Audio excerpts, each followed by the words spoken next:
Ampivelana trano tompoko lahy sy tompoko vavy no irabanantsika mpanaraka ny TV Plus Madagasikara amin'izao alina izao. Ato anatin'ny fandarana manokana isika, manana vahiny, manan-kaja, manan-toerany eto amin'ny firenena. Tsy izany fa Andriamatoa Rabetsitoan-Tatovinanahary Andriamaneo, izay filoha mpitarika ny ivon'ny fanavaozan'ny Repoblika sady filoam-boninahitry ny antoko Gradiloafo ihany koa. Mirabanao tompoko ary mankasitraka indrindra manakasy ny TV Plus Madagasikara anatin'izao fandaharana manokana izao. Saotra indrindra mpanasana Sibela ary mamela ianao iaraba ny vahoaka malagasy maro izay manaraka akaiky ity mpandarana ity ary mijery ny TV Plus. Anatin'ny atao hoe mafana ny raharaha politika amin'izao fotoana izao, Andriamatoa filohan'ny IFR moa zany no hetsoko an'izay plateforme misy anareo izay, antoko folo ianareo no mivondrona ao anatin'izay hoe ivon'ny fanavaozana ny Repoblika izay. Tamin'ny sabotsy lasa teo no namarana tamin'ny fomba ofisialy ny fikoanandon'ny tanora ny teto Antananarivo isika. Misy ny fekevitra nivoaka tao anatin'izay fa anisan'ny tena mitarika ny ady-hevitra sy mitana ny ady-hevitry ny mpanara-pavoara politika amin'izao fotoana izao dia mikasika an'ity lalam-panorenana ity. Maro ny hevitra nivoaka tao anatin'izay hoe tokony hiditra any amin'ny resaka état fédéral sika, eo ihany koa ny manohana ny hoe mijanona amina état unitaire ho anareo ao amin'ny IFR manokana, ho amin'ny antoko Gradiloafo manokana. Ohatrany ahoana izay hoe tokony rosotsika amin'ny resaka hoe fanavaozana ny lalam-panorenana izay izay mahatonga ady hevitra be amin'izao fotoana izao. Ny zavatra mbola tanao teo moa zany Sibela dia ny fahavitany mpikolan-doha-pirenena ny tanora tamin'ny asabotsy teo.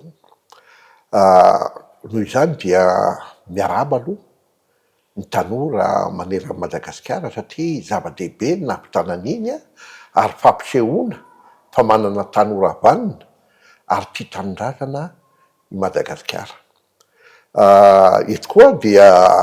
mankasitraka ny fitondrana mpanavaozana tarihan'ny filoha Randendrila Mikael satria hita le mpiniavana ara-politika.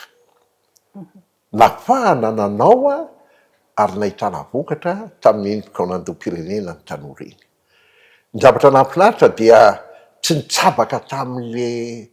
ady-hevitry ny tanora na ny antoko politika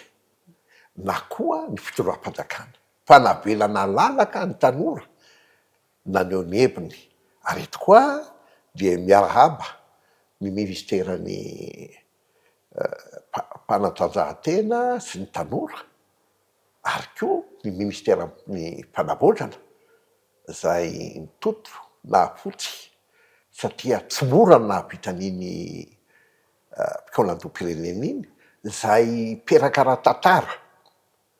eto Madagasikara. Zava-dehibe zany hoe zay momba nisy tanora naneho ny hevitra tsy nisy akolafina politika na akolafina fivavahana tahak'izany ary vokatra atao dia vokatra azo sapahitanana ary mendrika raisin'ny fitondram-panjakana tanterahana. Teny moa ianao momba ny lalam-panorenana satria za iny no atao hoe mpanavaozana. Voalohany aloha ny lalam-panorenana ny Repoblika fahefatra dia hita fa lalam-panorenana tena azo lazana fa état unitaire centralisé. Tsy izy ihany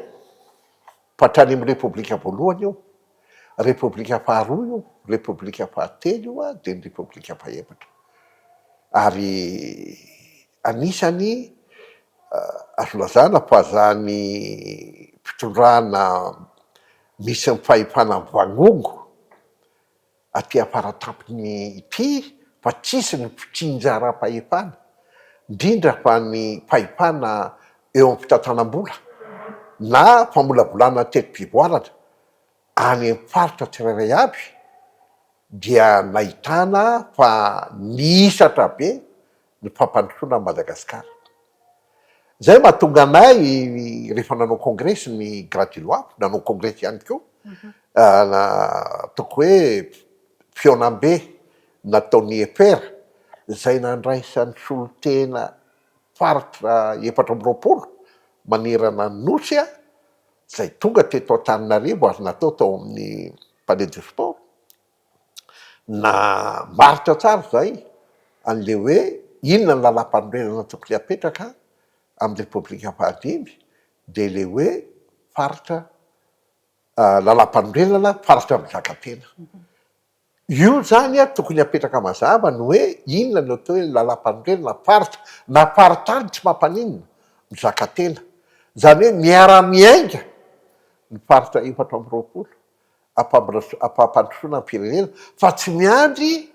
ny fivorian'ny ministra na ny pilakevitry ministra. Zany hoe plutôt état régional ave zany tianao ny état régional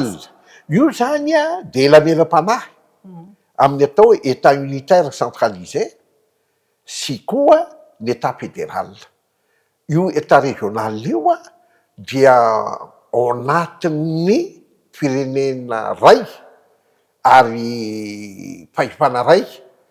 kanefa le mpitsinjaran'le fahefana de azo alefa isaky mifaritra. Manome ohatra fotsiny aminao hanao passeport ve anao de tsy maintsy aty Antananarivo sy Bela raha mipetraka le Bovombe anao ataoko mba sarotra ihany e na ohatran'izay koa ny any atao hoe aiza reny no ilazako azy e any Faradofay ohatra na any Toliara de za hoe mba ampy zay eto koa aloha de tsindriko e ohatra rehefa azo atao le passeport a ampifangatahana amin'ny en ligne zay koa hoe fampanamboatrana lehibe zay zavatra zay ary zay no ilazaiko hoe tokony apetraka am'izay a fa ampy zay le vangongo any aty amin'ny ampovoan'ny fahefana ny fahefana manontolo. Zay indrindra manko président satria raha ny lalàna misy eto amintsika ane zay le resaka hoe raha ohatra ka nampiarina foana ny lalàna momba ny décentralisation effective eto Madagasikara tsy mila mandeha mitaky an'izany état fédéral zany akory fa aiza ho aiza zay hoe volonté politique ahafahantsika mametraka an'izay hoe hivadika any amin'ny république fahadimy zany sika de anova tanteraka an'le constitution raha zay sosikevitra izay. Mialatsiny indrindra itenenao a fa raha raisina no anatin'le fitenin'ny olona moa zany hoe le resaka mpitsinjaram-pahefana nge fa ao anatin'le lalam-panorenana fa fomba nanatanterahana azy ny tsy mety za ohatra mitsipaka an'izay satria le faritra Mizakantena le faritra mihitsy manana maizy azy ohatra fotsiny ameko anao maninona moa no tsy maintsy aty amin'ny Fohibe fitondrana Fohibe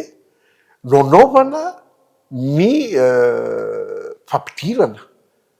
ny mpiasam-panjakana zay ho ataonao rehefa avy eo any akandreo mpampianatra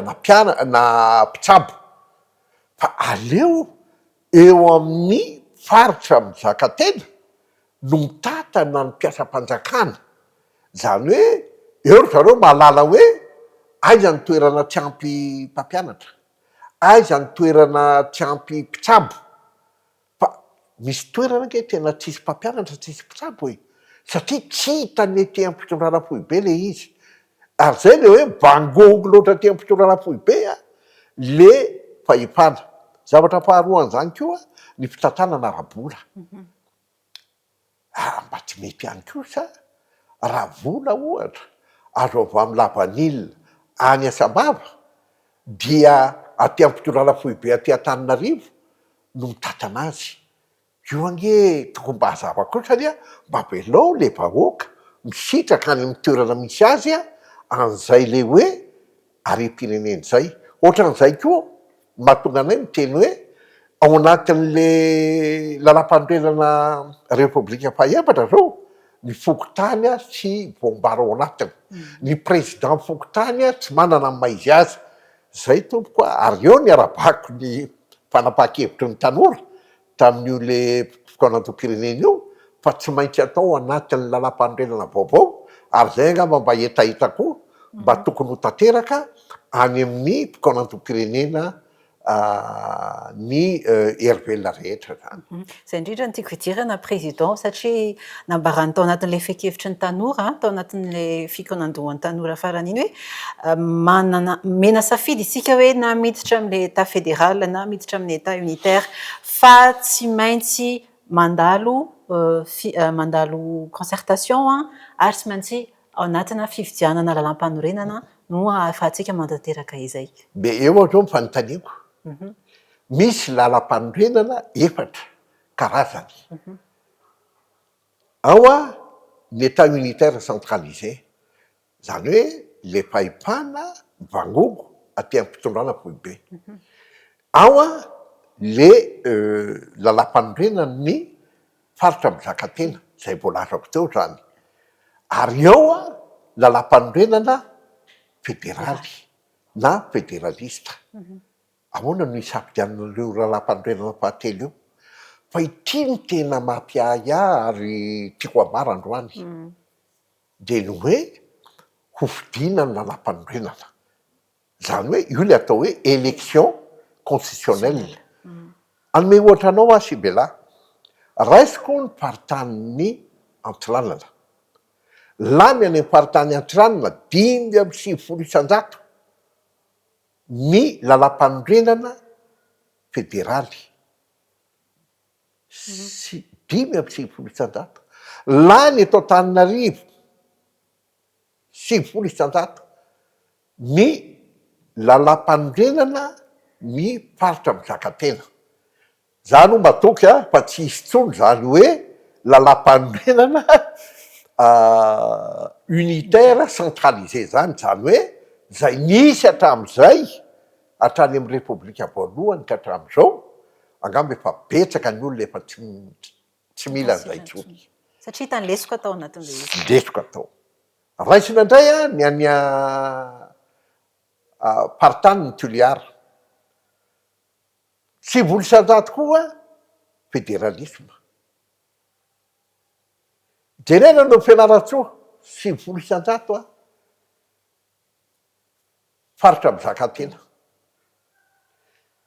Raha tambatra beponina ny eto Antananarivo faritanina Antananarivo beponina ny Fianaratsoa rehefa mitambatra reo lany faritany mizakantena eo amin'ny fandrafetana ny voka-pifidianana rehetra. Anankian'izany hoe ny faritany Dego. Fanontaniana lehibe zay aleo misoroka toy izay mitsabo. Zaho milaza anao fa tsy anaiky ny faritany Dego. Io tsy vita ara-moraly io. Satria 5,20 isan-jato zany ange mitaky amin'ny fédéralisme any amina faritra ray. De zao ny zavatra tena atahorana. Misy an'le hoe zoan'ny mponina am'le hoe autodétermination du peuple ao amin'ny satan'ny firenena mikambana. Afaka miteny ny faritany Dego hoe manomboka zao zay tompoko. Tsy ao anatin'ny repoblika Madagasikara tsony fa mitsangana ny repoblika ny Antsiranana. Inona no atao tika? Inona no atao? Petraka ny fanontaniana. Ary atahorana misy ary mety hisy adi-paritra le izy. Za zany le hoe adipoko ampy tsisy tsony zany. Efa niloza toetrandro zany. Ilazanao anontania daholo ny fianakaviana rehetra tompoko fa ao anaty fianakaviana ray misy foko be dia be. Miala tsiny de ahoana ny ady an-trano ao zany zareo. Fa ny fifidiananao amin'ilay lalam-panorenana zany ny tiako lazaina atahoran'izay zavatra zay. Atahoran'izay. Ka eto zany de mampitandrina amin'ny atao hoe élection constitutionnelle. Ampanetretena ny ilazako anao. Fa io hevitra io de avy amin'ny amiral Didier Ratsiraka. Tamin'izay fotoana izy zay nasainy manokana tao Iavoloha petraka ara-tantara zany. Nanontany hevitro izy nazavaiko aminy io satria izy nakianao an'le hoe élection constitutionnelle. Tamin'izay zany état unitaire sy état fédéraly. Rehefa nahen'ny hevitro izy ary io zany mba hijereko ny amiral Didier Ratsiraka tena manana capacité d'écoute izy zany hoe afaka nandray hevitra de niova hevitra izy a de nataony référendum le référendum izy constitutionnel. za koa zany mieritreritra tokony référendum no atao raha ohatra constitution fédérale ataovy amin'io ny référendum de ho hitantsika eo raha ho lanin'ny akamaroany vahoaka zay na ty raha ohatra moa zany tsy lany ny état fédéral de mazava loatra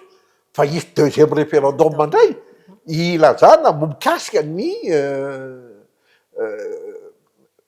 le lalam-panorenana faritany Zakateny na faritra amin'ny Zakateny ka raha ohatra kosany alepa référendum aloha le faritra amin'ny Zakatena ka raha ohatra lany kosany izy angamba tokony angila kosa ny fédéraliste fa tokony hanaja hoe efa lany de ohatran'izay le izy satria raha io le hoe samy manana ny lalam-panorenana io zany azonao ka raha lany amin'ny faritany indray ny lalam-panorenana anankiray ho tonga le antsehotrany ary sarotra be no andamina an'io sarotra be no andaminanao zany hoe vahoaka 570 zany milaza hoe ny anay tompoko de lalam-panorenana fédéraliste de ny ankilany 80 de eo no ifandona ary zay vao tena isy ny ady an-trano zany teny ady an-trano fa tsy ady ny resaka fifidianana manko président teo satria anisan'ny mivoaka tao anatin'ny fekevitra zareo tanora ihany koa raha patsiahiviko nisy olo teny anareo IFR nanatrika ny fokonandoha ny resaka fokontany ianao teo ny anjaran'ny fokontany ao anatin'izao raharam-pirenena izao satria araka an'ilazanao teo izy tsy voarakitra ao anatin'ny lalam-panorenana république efa efatra amin'izao ny resaka fokontany nefa manana anjara toerana lehibe fa ny any tiako antaniana président satria nitahaka zareo hoe raha vao ny CENI na rehefa tsy ravana ny CENI dia sinoana rafitra hafa indray na ny ministeran'ny ady tany no atao mikarakara ny fifidianana eto amin'ny firenena ho an'ny IFR manokana mba ialana amin'ilay niteneninao teo hoe aleo misoroka zay mety ho crise post électorale eo na référendum constitutionnel nataontsika na zay fifidianana manaraka eo inona aminareo IFR ny tokony ho atao maika inona ihany koa no atao hoe tokony ho ataon'ny vahoaka malagasy manoloana zay hoe contexte na fifidianana ho avy eto amin'ny firenena izay zava-dehibe ny fifidianana ary mahatonga le mpitondrana tsy maro toerana de miala bato raisiko fotsiny inga Andry Rajoelina tamin'ny 2024 enina-pitelo-polo ny mpifidy eny no mifidy azy fa 5 ny vato manan-kery ambany ny taux de satria participation ambany ny tahapahatrihana 5 ny tahapahatrihana inona moa mahatonga an'izany tiako marihana zany refenao zany no lany amin'ny 5 ny mpifidy manerana Madagasikara lany ara-dalàna ianao fa tsy lany ara-drariny vous êtes élu légalement mais vous n'êtes pas légitime tadidio zay ary tsy gaga ianao fa rehefa nisy mifetsem-bahoaka de nazava loatra fa le satria 5 no olona mifidy azy ny teno amin'ny 7 zany ny teno amin'ny 9 zany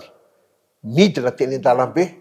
de ny vahoaka maro anisy no nanala azy eto de mametraka tsy fanonganam-panjakana ny nisy tamin'ny 4 oktobra tamin'ny 25 septambra fa fietseham-bahoaka ny nisy zay aloha zava-tsara zay fa zay le fitongan'ny le hoe nitongilana zany le maro anisa zay no nahatonga an'izy voatery tsy maintsy miala nga Andry Rajoelina zavatra tiako apetraka zany ho anatin'izay de zao apetrao amin'izay ny obligation de vote zavatra mampalahelo zany eto amin'ity fireneny ity dia manana zo ny olona ambony ny tany ny firenentsika hitrandraka ny arena kibony tany manana zoa izy manana zoa izy hanao malalaka ampitenenana droit zany manana zoa maolo-pirenena azy a malagasy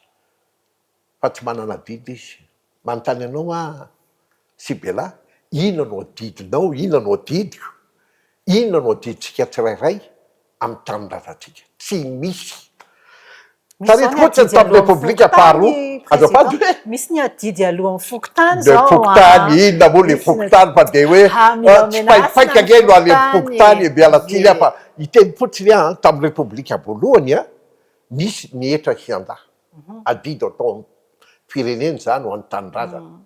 misy a mpijalana ara-miaramila raha tsy ilaza fotsiny adidy ao amin'ny tanindrazana zany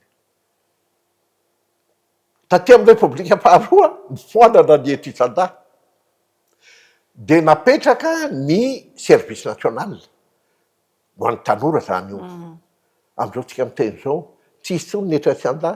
tsisy ny service national tsy misy ny mpitsalana ara-miaramila tsy misy adidy ataotsika ho an'ny firenentsika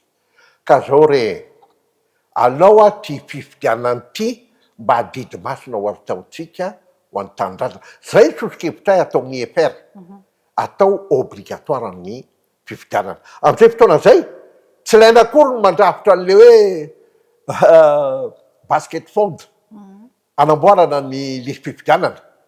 fa miazakazaka ny olona rehetra raha lasa didy mpanjakana no tsy maintsy mifidy miazakazaka ny olona rehetra aka isoratra anarana aka ny kara-pifidianana ary rehefa tonga fifidianana de tsy maintsy misy an'le fitomboka hoe tena mifidy ianao rehefa tsy manana kara-pifidianana ianao tsy misy fitomboka ny kara-pifidiananao tsy mahazo soratanao anatin'ny listin'ny mponina ao anatin'ny fokotany ianao de tsy mahazo satria berezinjo anao tsy manao adidy ianao de berezinjo tamin'ny fitsalana miaramila ge rehefa tsy mitranga any ianao de gadray de bakia angamba tsisy hoe mpanagadrana fa misy zotsy ho anananao manao certificat de résidence tsy mahazo ianao rehefa manao légalisation de signature anotaninanao in'le kara-pifidianana iny tsy azo atao ny légalisation de signature maka certificat de situation juridique ianao karatany tsy mahazo ianao za samy teny anao a vita ho azy ny lisy fifidianana ray zay maro no fahavitriana amin'ny fifidianana ary ny filoham-pirenena ho lany eo sy ny hevitra ho lany eo de hevitry ny be sy maro tadideo a fa ny alabato tamin'ny repoblika samihafa mpandeha teto de tany amin'ny lisy fifidianana no misy azy nanomboka tany amin'ny tena lisy tsy ny olona tompoko tsy te hifidy fa ny olona rehetra zay tsy mahazo azo ny candidat-mpanjakana tsy mahazo azo ny hevitra hoentin'ny mpanjakana de tsy atao anatin'ny lisy fifidianana de rehefa mitaky ny olona de hoe satria tsy eo sarotra be de aleon'ny olona tsy mifidy ka zay no ataoko hoe tena mpanavodrana no isy a raha atao a obligatoire io fifidianana io ozy izy tsika hoe mety ho démocratique zany démocratique zany tompoko satria zao rehefa tsy azoazonao ny candidat hovidinao afaka mandatsaka valy fotsy ianao donc zany démocratique ale izy fa adidy atao amin'ny tanindrazana iverina kely amin'ny resaka satria mba hahatongavantsika ny fifidianana misy processus mila rano io mila miatrika an'le fikaonando pirenena isika ho aminareo antoko politika ataoko tsindriako manokana ianao efa solombavambahoaka efa loolona efa ministra nandritra ny fitondrana samihafa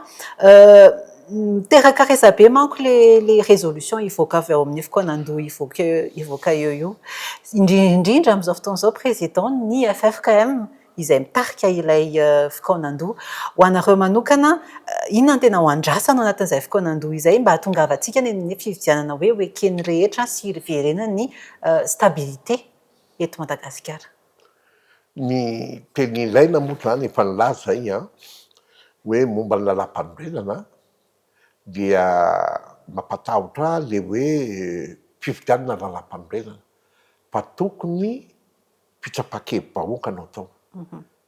satria mety hampisy aty an-trano ary sarotra any andamina an'io. Zavatra faharoa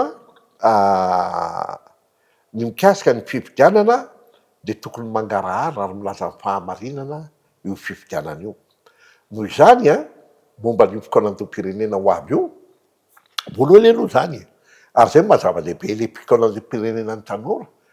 Raha misy zany finiavana politika de azo atao haingana ihany nge zany le fikaonan-dom-pirenena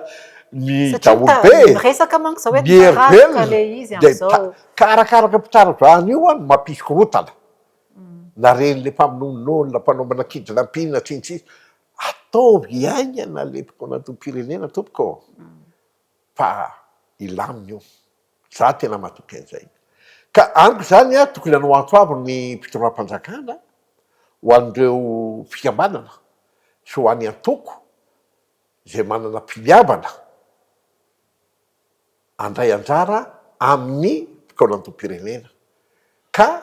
tokony angataka satria tsy azo tenena nge ny olona andray anjara amin'io ka zay olona vonona zany andray anjara amin'io de manao taratasy mangataka hoe zay tompoko de angataka andray anjara amin'ny fikaonan-dom-pirenena io ray zay. Faharoa zay de tokony hitondra volavolakevitra izy mikasika ny lalam-panorenana sy ny lalam-pifidianana na de hoe pejy ray fotsiny ary tsy mampaninona satria tsy tokony ho tora-po io. Zay mialatsiny ny teny fa zay tato amin'ny EFR de nanolotra tondrozotra ho an'ny fitondram-panjakana ho an'ny FFKM mikasika ny fomba tokony hoentina hanatanterahana haingana io fikaonan-dom-pirenena io ka tafiditra ao anatin'izay tondrozotra zay le hoe oka mba atao toerana le daty manao taratasany zay olona vonona miangataka andray anjara amin'izy io de ny fikambanana sy ny antoko mijoro ara-dalàna kotsany no afaka andray anjara ao ary fikambanana sy antoko mitondra volavolakevitra amin'ny loha hevitra hodiniana. Zay ve ny inclusif mialatsiny am'le teny frantsay zay ve le maritra an'le hoe inclusivité zay anisan'ny teboka ny Sondriny Sadek manokana zay ao anatin'le processus na concertation. Mieritreritray zany tahaka zao tsy azo hidivina ny tevitra ty tsy misy olo-pirenena na iray aza ka maniry ny andray anjara amin'ny ady hevitra amin'ny fomba entina hampandrosoana ny firenena ka tsy ao anatina fikambanana na ao anatiny antoko politika. Tsy voatery izy manao politika fa na fikambanana ao ny fikambanany vehivavy ao ny fikambanany tanora ao ny rehefa ara-dalàna fotsiny ka mijoro ara-dalàna de mangataka an'izay ary tsy azo tenena koa le olona hanao an'le fikaonan-dom-pirenena. Zay no milaza hoe manana mpiniavana zany le olona andray anjara am'le fikaonan-dom-pirenena. Azo atao de azo atao takanay zao ao anatin'ny antoko gradinoava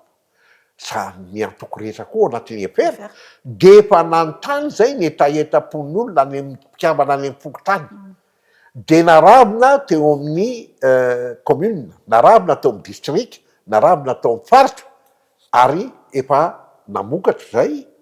fehikevitra mikasika ny lalam-panorenana io voalazako aminao io ny anay moa zany lalam-panorenana faritany na faritra mizakantena ary efa namolavoly zay mikasika ny lalam-pifidianana zany hoe le tsangakevitra lehibe tokony hifehy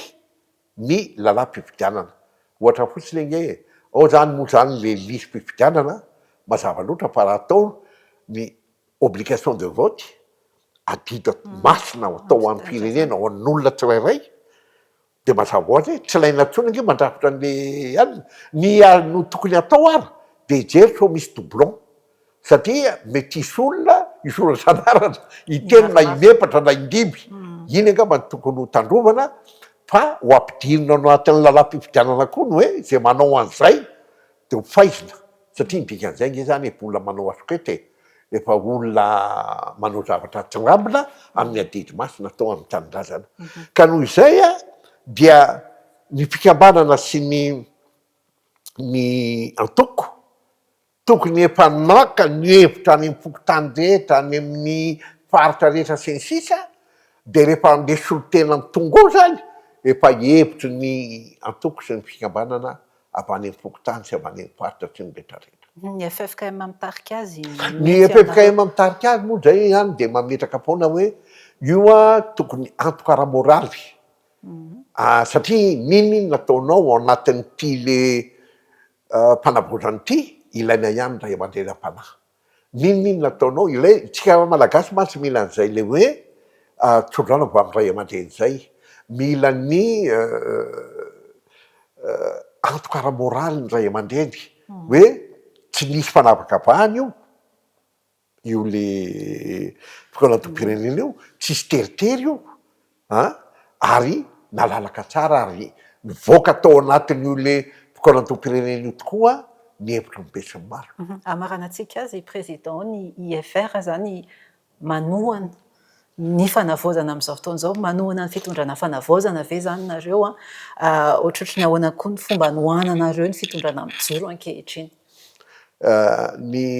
izay vao nijoro ny mpitondrina fanavaozana de nilaza zay mpamijoro zahay IFR hiaro ny fanavaozana satria zay tena resy lahatra hoe mila fanavaozana amin'ny firenena ahafahantsika manova ny tantara. Ny tantarantsika nge de fahantrana lava mba tokony ho tonga ny fotoana mba firenena mitraka sy matanjaka i Madagasikara ary azo atao zany satria firenena manan-karena Madagasikara fa ny vahoaka malagasy mantra satria tsy navela hisitraka ny harem-pirenena ny vahoaka malagasy avy amin'ny io lalam-panorenana nisy hatramin'izay io no ovatsika an'le hoe faritra mizakantena ka ao zany mpitondrana hevitra mitondra hevitra foana zay na mitondro zotra ary mikasika ny tokony hitondrana amin'ny fanavaozana ao anatin'ny inclusivité no lazainao na ahatongavana any amin'ny repoblika fahadimy mitondra an'izany zay ary tsy eo amin'ny mpitondrana ihany mitondrana azy fa hoentina koa any amin'ireo le mpikambanana iraisam-pirenen'ireo mba ilazana an'zareo hoe mandeha any amin'ny tokony ho izy ake zao fanavaozana zao mba misy foana le disadisa tsy mandeha ho azy le izy tsy takany lakana tsy voizina fa eo zany ianao mitondra hevitra mamotraka hevitra mandray anjara tanteraka izay amin'ny fampitana hevitra ho an'ny fitondrana fanavaozana. Eny ary tompoko, tampikasady ny fotoanantsika teto amin'ny fandarana manokana maro ny hevitra izay nivoatra teo ary irariana iantefa amin'ireo izay tokony antefana izany indrindra amintsika mpijery maro be fa hoeko iray minitra farany président hitondrana hafatra ao amin'ny mpijery amin'izao alina izao. Ny hafatra moa zany dia mitodika amintsika vahoaka ny tenanay ampanetretena fa tena mangetaheta ny fanampahanana ny fanatanterahana ny fikaolan-dom-pirenena io zany ny hervelona rehetra mangetaheta ihany koa ny vahoaka amin'ny mpirosoana amin'ny tena fanavaozana ho tapitra eo zany le Madagasikara zay misy mifantrana Madagasikara zay misy fitondrana tsy maro toerana lay Madagasikara zay anjakan'olo-tokana zay misy ny tsy maty manota angamba fa ho tapitra amin'izay raha ohatra ho tanteraka zay fanavaozana zay koa ataoko tokony hiandry ary handray anjara tanteraka tsika amin'io asa atao amin'ny fanavaozana io mpitoniana ary mba hanjaka ny fitiavan-tanindrazana sy mba ahafahantsika manepy tantara vaovao ho an'ireo tanora sy ho an'ny ankamaroan'ny vahoaka zany